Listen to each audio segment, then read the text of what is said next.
La fe cristiana no es una teoría ni una ideología. La fe cristiana es el camino para conocer y amar a una persona que vive, a Jesucristo.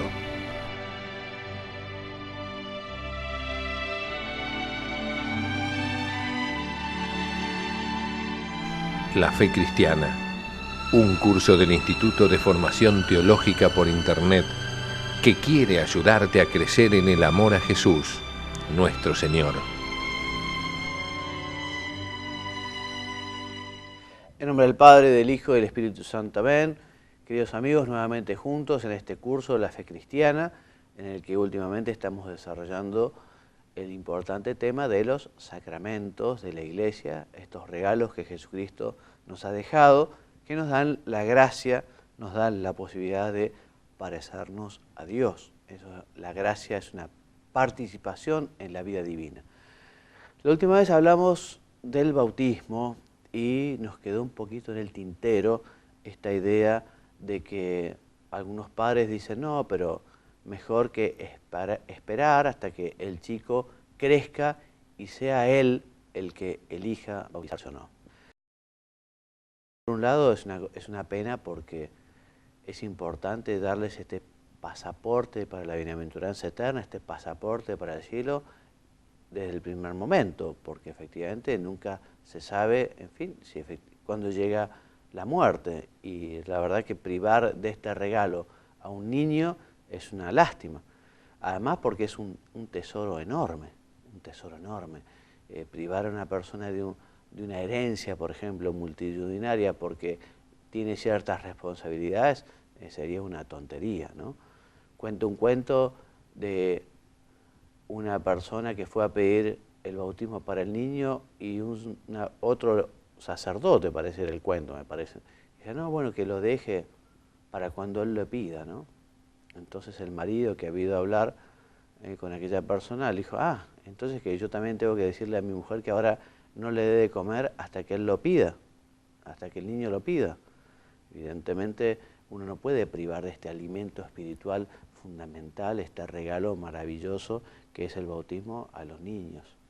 Por eso, cuando los chicos son chicos y no pueden tomar su compromiso, lo tomarán los padres y padrinos. Luego, cuando el chico crece, tiene la posibilidad de renovar muchas veces su compromiso bautismal.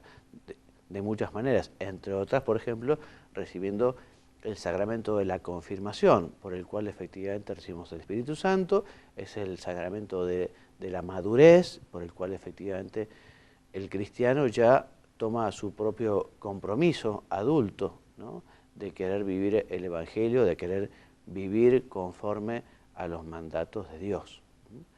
Entonces la confirmación es otro sacramento de iniciación cristiana. Sabemos que las profecías sobre el Mesías ya habían anunciado que sobre él, sobre el Mesías, reposaría el espíritu de Yahvé, así lo dice Isaías, y que esto estaría unido a su elección como enviado. He aquí a mi siervo, a quien yo sostengo, mi elegido, en que se complace mi alma, he puesto mi espíritu sobre él, dictará ley a las naciones. Y también Isaías lo pone en boca del propio Mesías, del propio Emmanuel, el propio esperado, el deseado, el prometido, ¿no?, que dice, el espíritu de Yahvé está sobre mí, por cuanto me ha ungido Yahvé a anunciar la buena nueva a los pobres, me ha enviado. O sea que efectivamente el Mesías tendría este espíritu del Señor, este espíritu de Yahvé. Algo similar se anuncia también para todo el pueblo de Dios. Dice el libro de Ezequiel, infundiré mi espíritu en vosotros y haré que os conduzcáis según mis preceptos.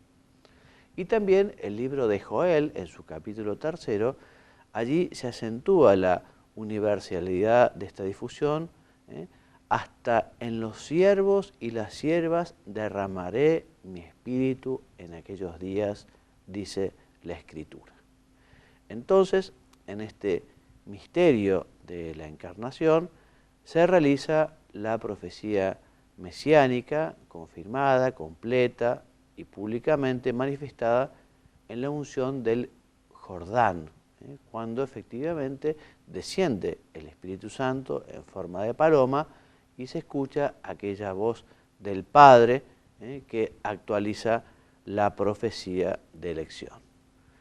El Señor mismo se presenta al comienzo de su ministerio como el ungido de Yahvé, en que se cumplen las profecías, y se deja guiar por el Espíritu hasta el mismo momento de la muerte. Antes de ofrecer su vida por nosotros, Jesús promete el envío del Espíritu. Es necesario que yo vuelva al Padre, porque al volver al Padre os enviaré el Espíritu, el Paráclito, el Consolador, como efectivamente luego sucede en Pentecostés, cuando descendió el Espíritu Santo en forma de lenguas de fuego sobre la Santísima Virgen y sobre los apóstoles.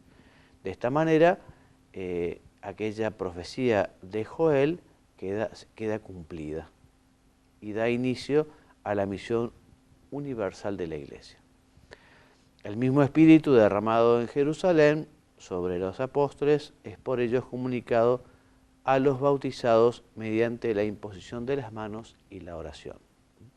Recuerdo un sacerdote que les preguntaba a los chicos en la catequesis de confirmación, una pregunta difícil, ¿no?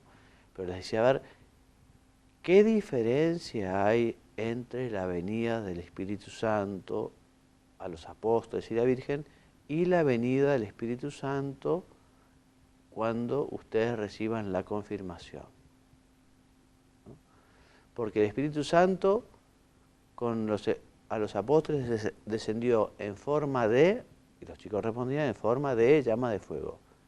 ¿Y cómo va a descender cuando venga a ustedes?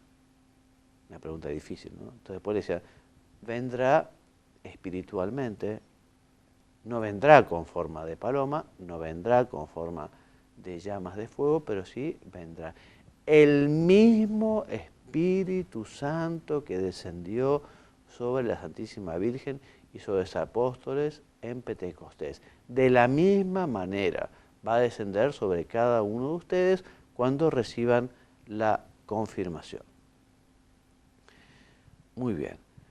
Entonces, nos cuentan los evangelios y acá y nos cuenta la Escritura Santa que la confirmación junto con el bautismo forman una unidad, forman una unidad, y la Eucaristía, digamos, es el culmen de esa preparación de estos 3 sacramentos de iniciación.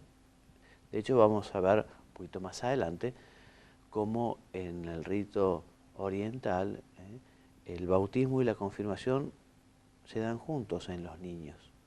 En el rito romano, primero es el bautismo, habitualmente está aconsejado que sea los niños cuanto antes. En cambio, la confirmación se deja para cuando los niños ya tienen el uso de razón. Y recibiendo la confirmación también se preparan para la Eucaristía. En cambio, en Oriente, en estos ritos, se recibe bautismo y confirmación juntos. Se los leo ahora. Mientras en Occidente se reserva la confirmación al obispo, preparando la del bautismo, en Oriente se conserva la unidad de los sacramentos de iniciación conferidos contemporáneamente al recién nacidos por el presbítero. Una cosa es en Occidente el obispo, en cambio en Oriente el sacerdote, el presbítero. A ello se une en Oriente una importancia creciente de la unción con el mirón que se extiende a diversas partes del cuerpo, porque el óleo bendecido que se bendice en la misa crismal, en el rito occidental se signa en la frente, se dice, ya veremos, recibe por esta señal el don del Espíritu Santo. En cambio, en Oriente, o rito oriental, no solo en la frente, también en la boca, en los oídos, también creo que en las manos. La unción es en otras partes del cuerpo. En Occidente la imposición de las manos, imposición, ¿no?, pasa a ser una imposición general sobre todos los confirmados, mientras que cada uno recibe la unción en la frente. La unción en la frente se hace la señal de la cruz, recibe por esta señal el don del Espíritu Santo.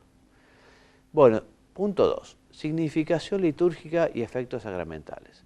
Les decía entonces que en la confirmación al fiel cristiano se le unge en la frente, en Occidente, con el crisma. El crisma es ese aceite de oliva mezclado con bálsamo y que es consagrado por el obispo o el patriarca durante la misa crismal. Esto es la misa del Jueves Santo por la mañana. Entonces la unción del confirmado con el Santo Crisma es signo de su consagración. Dice el Catecismo: por la confirmación los cristianos, es decir, los que son ungidos, participan más plenamente en la misión de Jesucristo y en la plenitud del Espíritu Santo que éste posee, a fin de que toda su vida desprenda el bonus odor Christi, el buen olor de Cristo, como dice San Pablo. Aquí vemos en la foto el obispo signando al cristiano en la frente, diciéndole: recibe por esta señal el don del Espíritu Santo, ¿no?, haciendo que efectivamente este hombre, este joven, ya sea considerado un adulto en la vida cristiana. Este sacramento, junto con el bautismo, imprime carácter, junto con el bautismo, junto con el sacramento del orden sagrado, que es esa marca o ese sello del Espíritu Santo imborrable que se tendrá para siempre. La unción es litúrgicamente precedida cuando se realiza separadamente del bautismo, con la renovación de las promesas del bautismo y la profesión de fe de los confirmados. Pues ya veremos en algunas oportunidades, pocas, también en la liturgia romana, puede ser que haya bautismo y seguidamente confirmación. Dice el Catecismo: así aparece claramente que la confirmación constituye una prolongación del bautismo. Sigue a continuación en la liturgia romana la extensio manum para todos los confirmados, mientras pronuncia una oración de alto contenido epiclético, esto quiere decir de alto contenido de invocación y súplica. Se llega así al rito específicamente sacramental, que se realiza por la unción del Santo Crisma en la frente, hecha imponiendo la mano y con estas palabras: recibe por esta señal el don del Espíritu Santo. Y en las iglesias orientales, en otras partes del cuerpo, como les decía, también en la boca, en los oídos, en los pies, y se dice sello del don que es el Espíritu Santo. El rito se concluye con el beso de paz como manifestación de comunión eclesial con el obispo. Y así la confirmación posee, repetimos, una unidad intrínseca con el bautismo, estos sacramentos de la iniciación cristiana. Con ella el patrimonio bautismal del candidato se completa con los dones sobrenaturales característicos de la madurez cristiana. Así la confirmación se confiere una única vez, pues imprime en el alma una marca espiritual indeleble, el carácter, que es el signo que Jesucristo ha marcado, con el que Jesucristo ha marcado al cristiano. Muy bien, los cristianos reciben con particular abundancia los dones y los frutos del Espíritu Santo. Todos recordamos esos 7 dones, que son sabiduría, entendimiento, consejo, fortaleza, ciencia, piedad, temor de Dios. Estos 7 dones que son disposiciones permanentes que hacen al hombre dócil para seguir las inspiraciones divinas.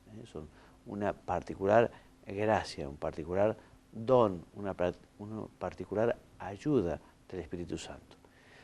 Y también existen lo que se llaman los frutos del Espíritu Santo, que son muchos, pero tradicionalmente la Iglesia ha enumerado 12 tomando el elenco que hace San Pablo en su carta a los Gálatas, en su capítulo 5, versículos 22 y 23, que dice que son frutos del Espíritu Santo la caridad, el gozo, la paz, la paciencia, la longanimidad, la bondad, la benignidad, la mansedumbre, la fidelidad, la modestia, la continencia y la castidad. Quienes estamos confirmados podemos aprovechar ahora para pedirle al Espíritu Santo que no deje de ser muy generosos con nosotros, dándonos justamente esos dones y estos frutos que ayudan al cristiano a vivir su compromiso, a vivir su vocación, a vivir, digamos, ese tratar de identificarse con Jesucristo. Entonces los confirmados se obligan con mayor compromiso a difundir y defender la fe con sus palabras y con sus obras, con su apostolado. Respecto del ministro y el sujeto del sacramento de la confirmación. Ya algo hemos dicho al respecto, pero vamos a repetir que en principio, como sucesores de los apóstoles, solo los obispos son los ministros originarios de la confirmación. En el rito latino, volvemos a repetir, el ministro ordinario es exclusivamente el obispo. Y un presbítero puede confirmar, pero solo en algunas circunstancias perfectamente establecidas por el derecho, como por ejemplo en el caso del bautismo de los adultos. Si se bautiza a un adulto, se le dan los 3 sacramentos de iniciación cristiana, ¿no? Se le da el bautismo, también la confirmación y la Eucaristía. Y si fuera casado, también recibirá el sacramento del matrimonio. Una persona que es acogida en la comunión católica, porque es cristiano, pero no es un cristiano católico. Esa persona recibió un bautismo trinitario. No es necesario bautizarlo de vuelta, evidentemente, ¿no? Se lo recibe en la Iglesia Católica y se le da la confirmación si no ha sido confirmado. También en caso de peligro de muerte, se le puede dar la confirmación a un fiel. Por ejemplo, en caso de peligro de muerte de un niño, a los niños no se le da la unción de los enfermos, ¿no? A los niñitos, pero sí se le puede dar al niño la confirmación para que así aumente la gracia, aumente el Espíritu Santo, llegue con sus frutos y con sus dones y tenga una mayor gracia y eso le permitirá alcanzar más gloria en el cielo. Muy bien, en las iglesias orientales el ministro ordinario también es el presbítero. Les decía que en las iglesias orientales la confirmación va junto con el bautismo, al inicio, al comienzo, a los niños, se los bautiza y se los confirma en la misma ceremonia. Pero siempre debe utilizar el presbítero el crisma consagrado por el patriarca o por el obispo. Como sacramento de iniciación, la confirmación está destinada a todos los cristianos, no solo a algunos escogidos. Qué importante que es que se acompañe la catequesis y que efectivamente después de la catequesis de preparación para la primera comunión no se corte y los niños no dejen de confirmarse. Es importante que los obispos puedan organizar la catequesis de manera tal de que los niños reciban la confirmación. Porque recordemos que la edad para el rito latino, la edad es justamente el uso de razón. En la Argentina, el Código de Derecho Canónico determina que las conferencias episcopales determinarán en cada país cuál es la edad para la confirmación. Aquí, en la Argentina, la conferencia episcopal ha dispuesto que la edad para la confirmación es entre los 9 y los 12 años. Entonces, por eso, la edad concreta depende de las praxis locales, las cuales deben respetar su carácter de iniciación. Por eso se requiere la previa instrucción, una verdadera intención y el estado de gracia. Muy bien, entonces hasta aquí nuestra lección de hoy. Como bibliografía básica les ofrecemos el Catecismo en sus números 1212 a 1321, y también el compendio que trata esta materia de los números 251 a 270. Quienes quieran escribirme los pueden hacer aquí a juanmariagallardo@gmail, y este material lo encuentran en estos sitios de internet, en institutodeteología.org, en oracionesydevociones.info o en la plataforma Moodle que tiene encuentra.com. Nos faltan algunos minutos, creo, todavía. Yo quiero aprovechar para recordarles que es muy importante que en nuestra vida de piedad y en nuestra vida de oración tengamos la bendita costumbre de tratar a cada una de las personas de la Santísima Trinidad, al Padre, al Hijo y al Espíritu Santo. Hoy hablamos sobre la confirmación, y a veces el Espíritu Santo es desconocido por muchos, porque le rezan al Padre o le rezan mucho con mayor facilidad a Jesús, al Verbo, al Emmanuel, ¿no? Pero a veces se olvidan de rezarle al Espíritu Santo. Y es importante y es conveniente que nosotros en la oración nos dirijamos al Espíritu Santo, acudamos a Él, le pidamos, le agradezcamos. No puede ser que estén los cristianos, digamos, abandonando al Espíritu Santo. Yo me animaría a decir que desde hace unos años, quizá justamente con la renovación carismática, ¿no? Ha habido un mayor vuelco al Espíritu Santo, ¿no? O sea que los cristianos estamos llegando más a esta tercera persona de la Santísima Trinidad con nuestra oración, con nuestra alabanza, con nuestra petición, Pero todavía hay muchos cristianos que no lo tratan.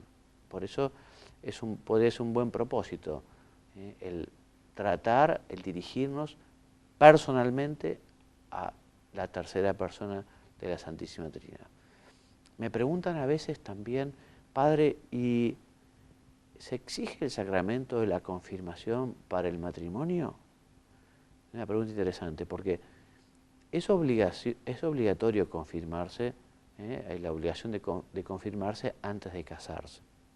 Pero junto a esto también el derecho al casamiento es mayor que la obligación a recibir la confirmación. Por eso, a dos novios que quieren casarse no se les puede negar el matrimonio por el hecho de que no se hayan confirmado. Esto es un tema importante. Ahora, también puede ser muy importante, y de hecho pasa muchas veces, que con motivo de la preparación para el matrimonio, a veces los novios dicen, bueno, voy a aprovechar para confirmarme, porque yo no recibí el sacramento de la confirmación. Así que una muy buena manera de prepararme para recibir el matrimonio puede ser recibir el sacramento de la confirmación. Un tema importante. Por eso la confirmación no es un sacramento, en fin, así como de segunda categoría, ni mucho menos. Es un sacramento importantísimo porque efectivamente el Espíritu Santo nos llena de su gracia, y que, por ejemplo, los chicos lo reciban antes de comenzar con la adolescencia, me parece muy importante. El periodo adolescente es un periodo de muchas pruebas para los niños que dejan de ser niños para comenzar a ser jóvenes, ¿no? Y pasar la adolescencia con el Espíritu Santo, ¿no? Con sus dones, con sus frutos, con su gracia, puede ser muy bueno para conseguir superar las pruebas que se presentan en la adolescencia, ¿no? Las pruebas que son el paso de la niñez a la madurez, ¿no?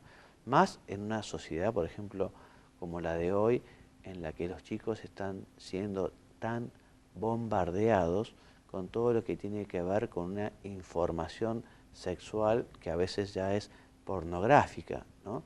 Entonces, estos chicos que están despertando de la niñez a la adolescencia, si no son acompañados por sus padres, por sus maestros, la autoridad pública también tiene una obligación al respecto, si no son acompañados a aprender a vivir lo que es la castidad y la modestia, puede ser que caigan en algunos vicios que tienen que ver con la sexualidad. En ese sentido, ya que hablamos del tema, es bastante penoso como algunos libros de texto, ¿no?, que se le dan a los niños, porque todavía no son adolescentes, toman como prácticas naturales y como cosas correctas lo que la Iglesia siempre ha dicho que es inmoral, como por ejemplo la masturbación, ¿no? y tocan con una descripción descarnada, cosa que para los chicos es algo muy temprano. No puede ser que se esté despertando a los niños, ¿no?, con toda esta información que todavía no están preparados. Los padres tienen que hablar de estos temas con los hijos.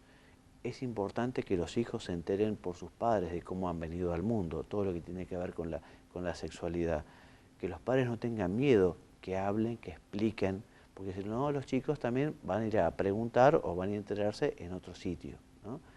Entonces, si a los chicos uno los va formando y además justamente les ofrece el sacramento de la confirmación, bueno, podrán pasar una santa adolescencia, ¿no?, para llegar a una madurez y después a un muy buen noviazgo y después formar una familia con todas las dificultades que esto tiene, ¿no? En fin, pero la vida es apasionante y por eso la verdad que los padres tienen un desafío importantísimo hoy para criar cristianamente a sus hijos. Bueno, hasta el próximo programa, si Dios quiere. Me despido enviándoles una cálida bendición y diciéndoles que Dios los bendiga y los haga muy santos. Amén. Muchas gracias y hasta la próxima.